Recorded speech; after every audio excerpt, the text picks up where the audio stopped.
Welcome to the Ricky and Yvette Ballin in one sport while trying to figure out the other podcast. I'm your host, Dwayne Carter. Let's get started.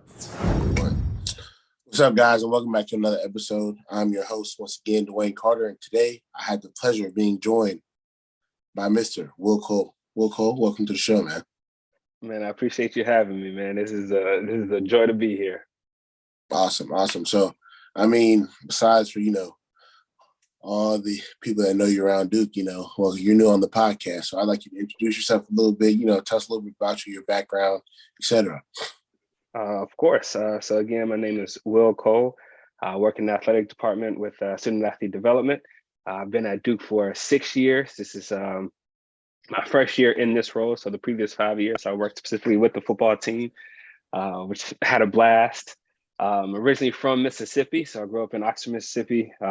Went to University of Mississippi for undergrad as well. Played football there.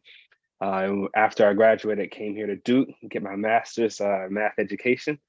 It was a 1-year intense program where I did my classes and my student teaching as well. Then right after that, taught high school here in Durham for 6 years before leaving and joining the football team at Duke University. So that's kind of a little bit about me, a little bit about my background. Yeah, that's awesome. So, you had a long, extensive journey from Ole Miss to Duke to teaching to just all over the place. That's pretty cool. So, as viewers know, I've talked to them before. Like, after I'm done playing ball, I kind of go down the education route as well. So I figured you'd be a great person to talk to about it, right? So, as an educator or as a teacher that you were, how did you kind of get into that? What made you want to start teaching? So I come from a family and a history of educators. So both my parents worked at the University of Mississippi and taught. And man, they just were on me about education. They just instilled education. And they always threatened to take me out of sports. If my grades weren't right. And even in the summers, like when I wanted to do sports camps and things like that, they were like, "Oh, but you also gonna do some educational stuff too." So it was always, kind of woven in my life, and it was kind of my senior year at Ole Miss. I was like, okay, we close to the end. What am I about to do when this is over? So it really does pass quickly, and like when you get to that last year, like, okay, what's happening? So honestly, I instead of like kind of graduating after 4 years, I came back for my 5th year. And like really just took that year to kind of focus about, like what I wanted to do and what path I wanted to go down. And somebody had kind of mentioned the program at Duke. Actually, Coach Cutcliffe's son, his biological son, Chris, he went to the program a year before me, and he figured that like maybe I wanted to possibly coach and teach. And he just said like, man, it was an awesome program. If that's something you're interested in. And I was like, oh, that is something that sounds pretty cool. I'll give it a look. So the more I looked into it, the more I kind of liked it, and it's like, this seems like it's something I want to do. So I kind of applied, and once I got accepted, I was like, okay, let's go. So I was ready to kind of learn about teaching, what all that meant, and how I can kind of grow wherever I was planted. Yeah, that's awesome. Growing up, I kind of had a similar background as well. My parents, like, same thing. Like, you're gonna do your homework before you go outside. Like, you go on the math camp as well as football camp. Like, you're gonna do something. Like, it Oh, just yes, is always sir. the same. It was always the same. So I relate to that very much so. And as far as like your family history goes, I remember you shared a story with us, kind of about like your family history and how everything goes. And I think you're being a little humble about the impact that your parents really had. So if you don't mind, could you share a little bit about like their history of Ole Miss and everything like that? Yeah, I don't mind. So my dad is from Mississippi. He grew up in Jackson, was the capital, and he kind of grew up in the segregated South. So the Brown versus Board of Education didn't really take effect until he was maybe a junior or so in high school, and he was like, yeah, I don't want to go to an integrated school. I've been with my friends, this whole time, Yeah. and so when he first kind of graduated, and he man, he was looking at different places to go, and actually it was maybe 6 years before he got to Ole Miss. That's when the integration of Ole Miss happened, and he saw like everything that was going on, and um, the riots that was there, and he was like, man, who would ever want to go to a place like that? And then Yeah.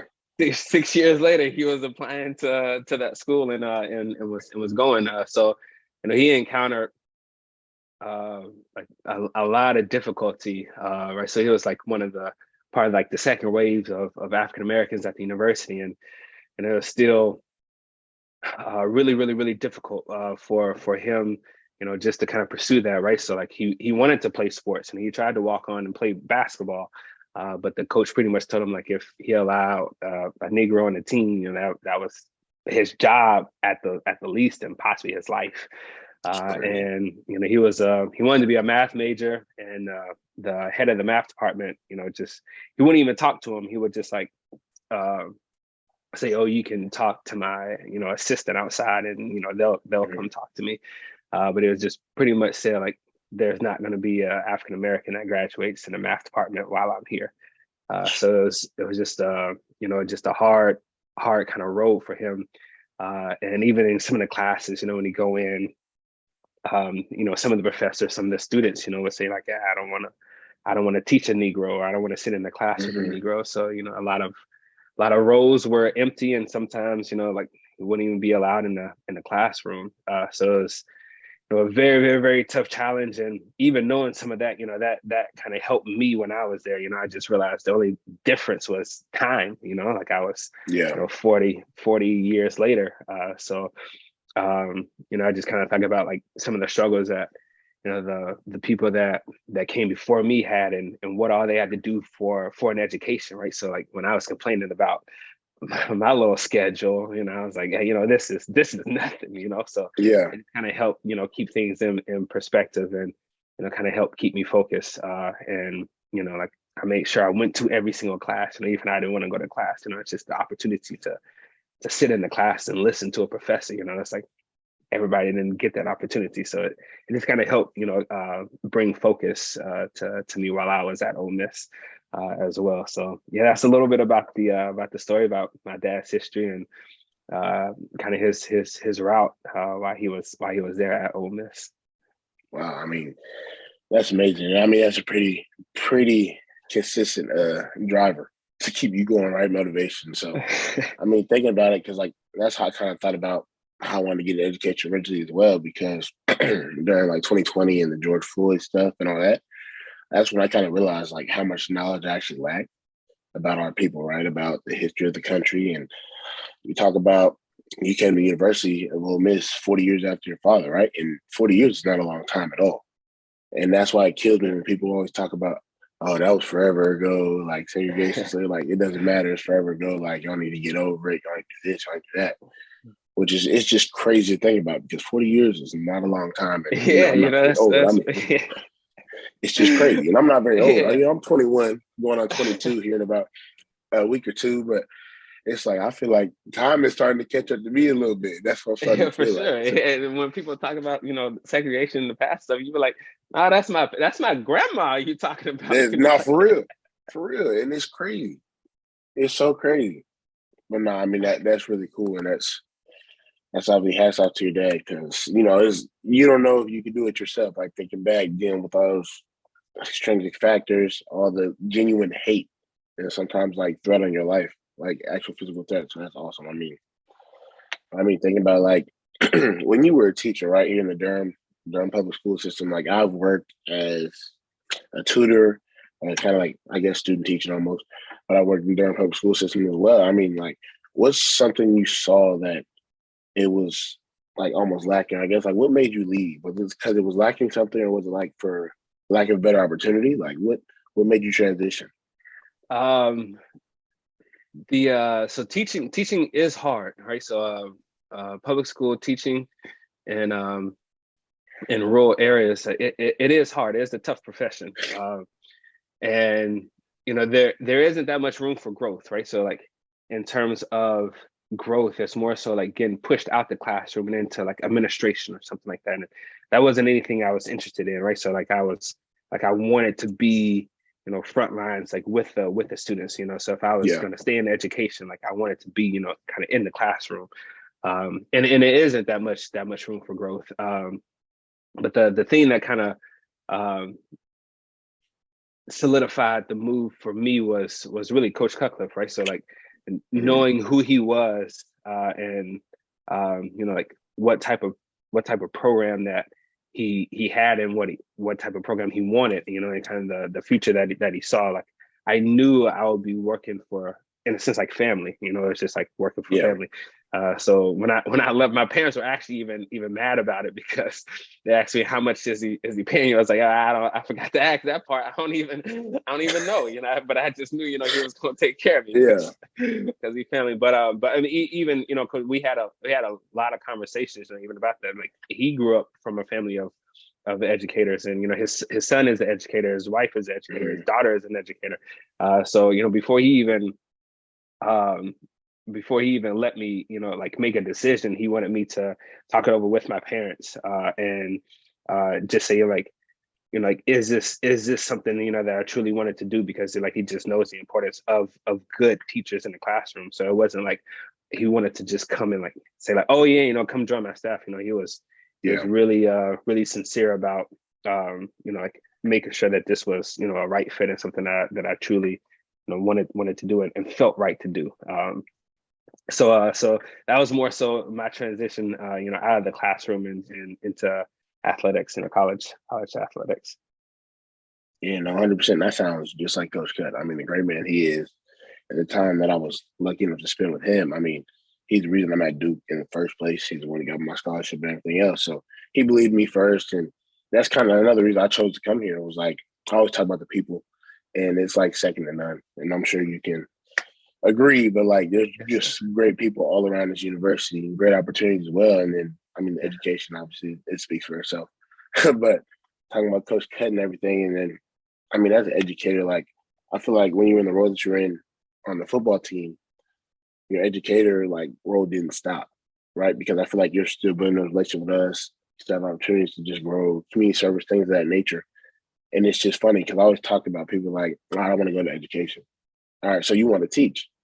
Or like, I want to teach, yes, but necessarily education isn't just teaching, right? So I mean, For sure. I forget like what was specifically your title? I can't remember. For It the was football team? director of player development, and Yeah. team chaplain as well. Yeah, see that, and that's just the role of being an educator, right? Because the impact you had on us, and everywhere we go, like I don't think I've ever heard anybody have anything negative said about you, right? Because that just speaks to your character, your reputation, everything you brought to the table. So I mean, as that role, were you responsible for like meeting with us? Like, what was I guess the dynamics specific to that role? Yeah. So the way that I kind of went about it is, um, you know, in terms of myself. So like the position never defines the person, right? So that the person defines the position, right? So Facts. even as an educator, like when you go into education, you have to figure out like what type of educator you're going to be. You know, like there's always going to be pressure coming from you on from everything, you know, from parents, from administration, from school board downtown, from uh test scores that you got to have, and like there's so many different things that is coming at you all the time. You have to figure out, okay, like what type of educator am I going to be? What am I going to fight for? You know, what's important to me, and what am I going to kind of instill? You know, like Mm-hmm.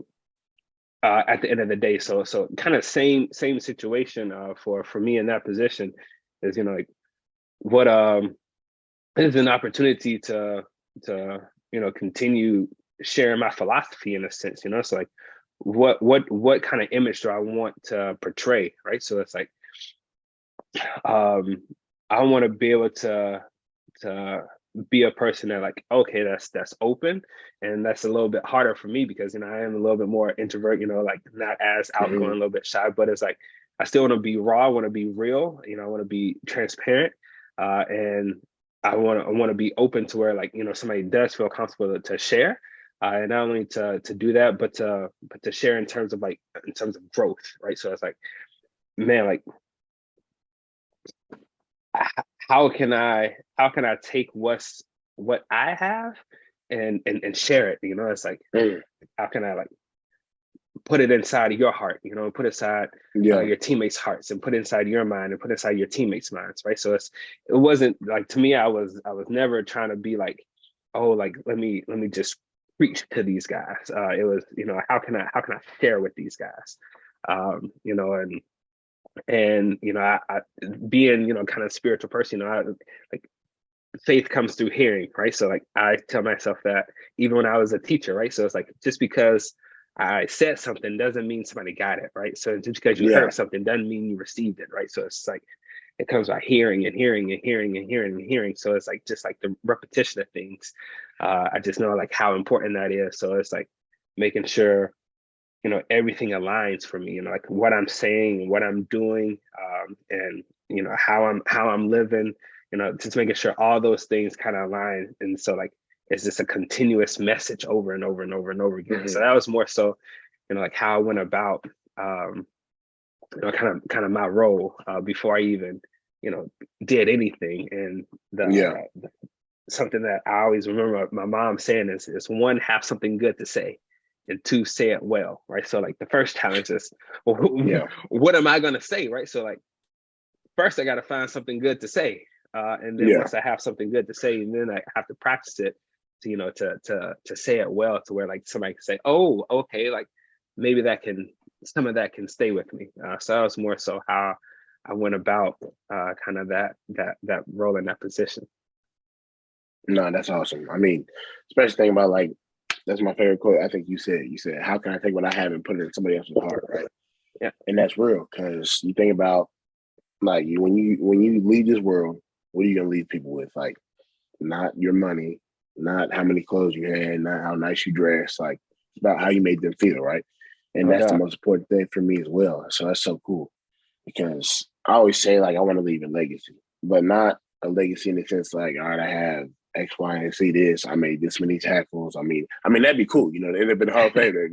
That's pretty cool as well. At the end of the day, like my goal is to leave an impact on people, right? I want people to say like, how do you remember me? Me, I made you feel good. He taught me something. He actually cared about me. So that's real. And I think you're kind of on that same trajectory as well. That's awesome. Yes, sir. But yeah, I mean, excuse me, to wrap it up a little bit, I just want to talk about like your role now here at Duke University. I mean, we went through the whole coaching change and everything, and I'm sure that was a different time for you because you didn't know where you end up. Because obviously, when college coaches come in, they kind of bring their people in, so to say. So I was curious, honestly, just curious to see where you ended up, and I'm glad you got to stick around Duke. So can you talk about that role a little bit? Yes, sir. So, it was just a period of uncertainty, right? So, like nobody knew anything, right? And there wasn't that much communication. Um, and so, with the support staff, kind of like what happens is like um, our contracts weren't up until June, right? So, like Mm-hmm. we were kind of transferred into a different department to the end of our contracts.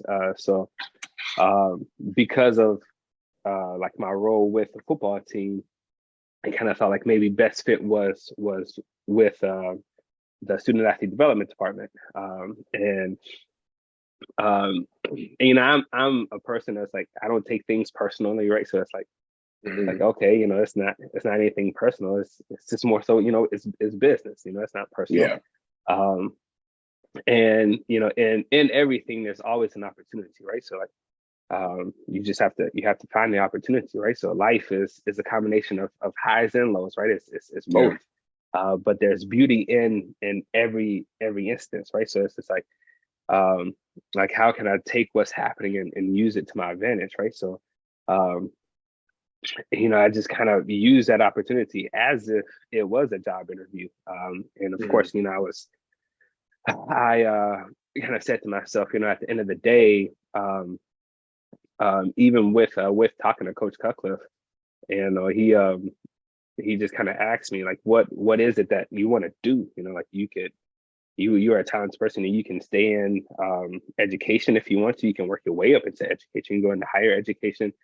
You can stay in athletics. You can, work on being a athletic director if that's the path that you want to go. Like, what is it that you want to do? And I just kind of told him, I just want to do God's work. I want to do God's work, like wherever that is.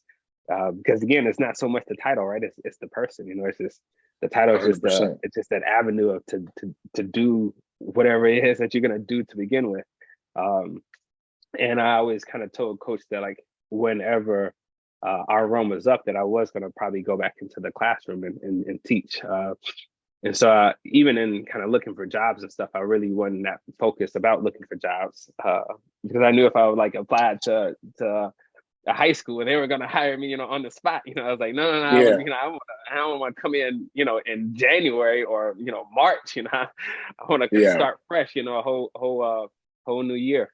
But, in the summer, it just kind of happened to work out that that position was made kind of full time for me. So I just thought that was a good place to kind of stay and just kind of plant myself there. So that was more so that atmosphere and that kind of transition with that. So it was really hard. It was a hard decision to kind of either kind of stay here at Duke or go back into the classroom and teach. Yeah, no, I can only imagine. And you keep saying like, obviously the position to make the person, right? So we talk a lot about people coming out of school, coming out of wherever they came from and just chasing money, chasing greed. Like, all right, as soon as the next big opportunity pops up, like I'm going here because I can get paid, I can get maybe the car I want, the house I want. And that's something like I'm really like set on not doing.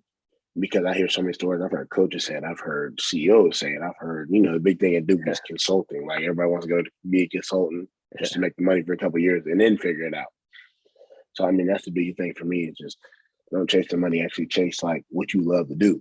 And then, like you said, God will reward you in every way you need to be rewarded. So I think that's pretty cool that you are really living out that creed, like sticking to your word and really sticking to what or following your passions. Because especially in the world of college athletics, like it's a big business and not a lot of people on their passion. They follow whatever the next big check is.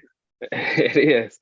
And like the thing that I kind of say to myself all the time, it's not about what you get, it's about who you become, right? So like even when you're on the job, it's not about what I'm getting, it's about who I'm becoming, right? Because like you can take the getting away, right? So like, for the position, if you take the position away, will people still treat you the same, right? So it's like, that's not always the case. Like, oh, I'm not getting this coffee for this person. I'm getting the coffee for the position. Like, oh, because this person is this position, that's why I'm making this coffee and bringing it to them. So if you take that away from you, like, who's still going to bring you coffee? Like only the people that you love and that you care about, and the people that care about you. So it's like, if you take the position away, like who are you? So people do things for people for one or two reasons: for fear or for love, right? So it's like, if you take away the fear, is the love going to be there, right? So that's more so how I think about things and how I see things. No, that's facts. I mean, that's facts, man. I mean, flat out.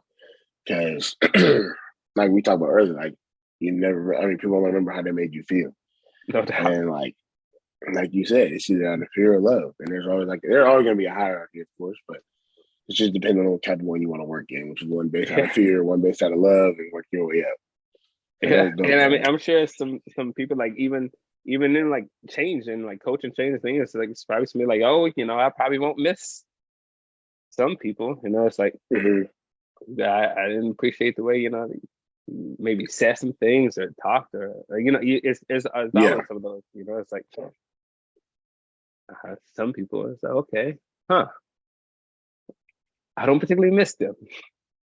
That's funny. I mean, it's funny too because you probably don't realize it till like you're actually out of the position. It's kind of like, wow, I need to get away from that. Like it's funny. So but that's awesome, man. I mean, that's pretty much all I have for you. I appreciate you coming on the show, giving a little bit of insight to you, who you are, your life, your career.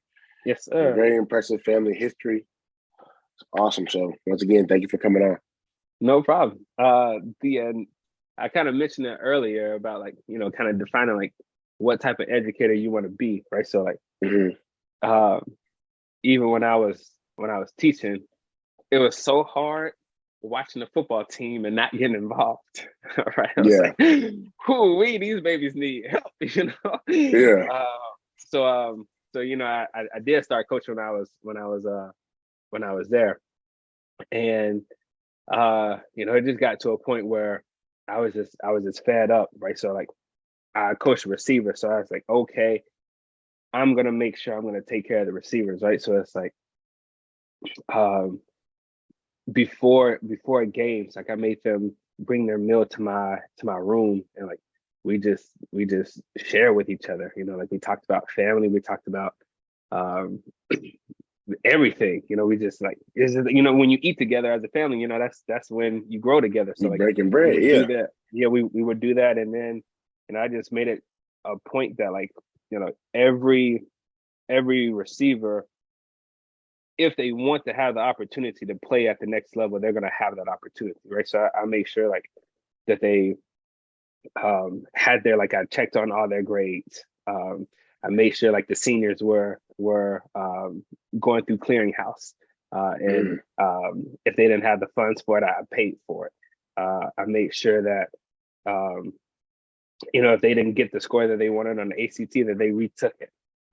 And like with the whenever like the college application week or whatever, like where applications were waived and free, Yeah. like I made sure that they applied to at least 5 colleges. So every one of those guys, like I was on because like they needed that discipline. And I realized then they didn't have that discipline, and it's like Yeah. that was like okay, like I might not be able to reach everybody, but like these people, like before you leave, before you graduate, you Yeah. are going to have the opportunity to like you take it or not. Like I don't care if you Yeah. play, I don't care if you don't play, but you're going to have the opportunity to go to the next level if you want to, right? So it's just like when you start in the education field, like it's just the biggest advice that I can give you. It's like no, like you, and like there's gonna be so much that you're gonna see that's like what is happening. Like this is not how you do Yeah. things. And like don't try to change the world, but just try to make an impact like in your space. Like, oh, when students Yeah. come to my classroom, this is how I want them to feel. I don't care about what you say about other teachers, and I can't control that. But like when you come to my classroom, like these are the expectations. This is what I'm gonna preach. This is what I'm gonna hound on. These are my non-negotiables, and this is how we're gonna do things. And I'm gonna love you, but I'm also gonna discipline you. Yeah. But figure out like what that is in your space, how that looks. Like for me, I realized I had to talk. I was like 90 minutes. What do you mean class is 90? I can't talk for 90 minutes. What? So I had to figure out a way, how to do like to make the class interesting and like still engaging for 90 minutes Mm-hmm. without just speaking for the whole time. So it's like figure out like what works for you and work it. That's Work awesome. the hell out Well, of I it. mean, Work it. that's dope. I mean, that kind of goes with the phrase, like be great where your feet are, and Yeah. Yep. that's kind of the epitome of it. So that's dope, man. I Yes, sir. appreciate it. I definitely will use that advice. I Love mean, it. any last remarks you got for the pod? And I'm just glad to be a part of it. That's it, man. It's just a true pleasure to even be for you to even think about even hosting me. So I appreciate you, love and appreciate you, my guy. Yeah, it's all love. Once again, appreciate having you. And that's it for this episode. See you Yes, guys next sir. week. Thank you for tuning in to today's episode. I hope you all learned something. I hope you were engaged. And if you have any further questions about the content that we discussed today during the conversation, feel free to reach out to me through my various social medias. And if you have any questions for the guests, you can also reach out to me as well. But also, I will link any accounts they may have, even though some may have mentioned it throughout the interview. But yeah, once again, I appreciate y'all tuning in. Hopefully, see you next episode.